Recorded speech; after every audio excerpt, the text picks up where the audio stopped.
Vous avez déjà entendu les porte-paroles de Chine déclamer leurs arguments avec aplomb? On va les débunker un par un. Alors, arguments fallacieux les plus récents, associés à une annonce que vous avez peut-être vu passer, Chine devrait rentrer au BHV et dans 5 magasins Galeries Lafayette, c'est que ça devrait créer à peu près 200 emplois directs. C'est archi faux. D'une part, parce que déjà, avant de voir ce qu'on peut gagner, il faut voir ce que Chine nous fait perdre. C'est une marque qui paye pas sa TVA ni ses impôts en France, donc qui n'irrigue pas notre économie. C'est une marque qui passe son temps à concurrencer de façon déloyale l'ensemble des marques de mode et qui est responsable en grande partie de la chute de plusieurs enseignes que vous avez vu fermer récemment. Ensuite, ces 200 emplois, ce ne sont pas des emplois pérennes. On y est allé dans les magasins Chine. Ce sont des gens intérimaires qui n'ont aucune foi dans la marque, qui ne partagent pas ses valeurs et qui font ça par nécessité économique. Donc cet argument-là encore, on ne le reçoit pas. Argument ultime, on va dynamiser les centres-villes. Alors, ce qu'on a remarqué depuis quelques années que l'expansion de Chine fait comme ça, c'est que la vie dans nos centres-villes, elle fait plutôt comme ça. Toutes les enseignes qui ont fermé, c'est autant de commerces qui meurent. Ça touche absolument toutes les villes. Vous l'avez d'ailleurs peut-être remarqué chez vous. On n'est pas une marque de fast fashion. Ça, c'est ce qu'a déclaré Donald Tang, le patron de Chine, il y a quelques mois.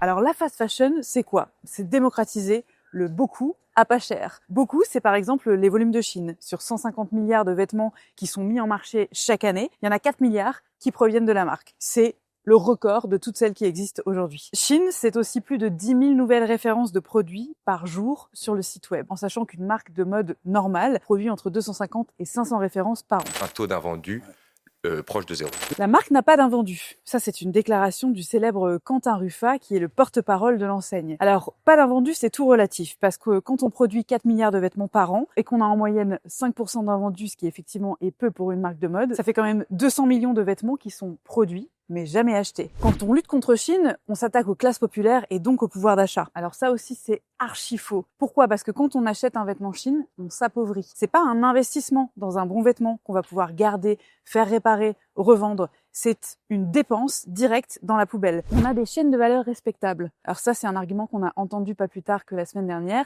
dans Capital sur M6. Et malheureusement, il est faux aussi, puisque de nombreux travaux d'ONG, une enquête du Monde, ont démontré que les travailleurs et travailleuses Chine sont payés à la pièce. Vous gagnez combien par mois? Dis-leur que tu as un salaire fixe, pas que tu es rémunéré à la pièce. Ont des rythmes de travail qui sont infernaux, à raison de 6 jours par semaine et 75 heures minimum. Des salaires qui sont parfois payés par couple et uniquement à la tête masculine, c'est-à-dire un salaire payé pour 2 personnes qui travaillent. Et enfin, la présence d'enfants dans les usines, soit parce qu'ils accompagnent leurs parents, soit parce qu'ils y travaillent, qui a été aussi démontré à plusieurs reprises.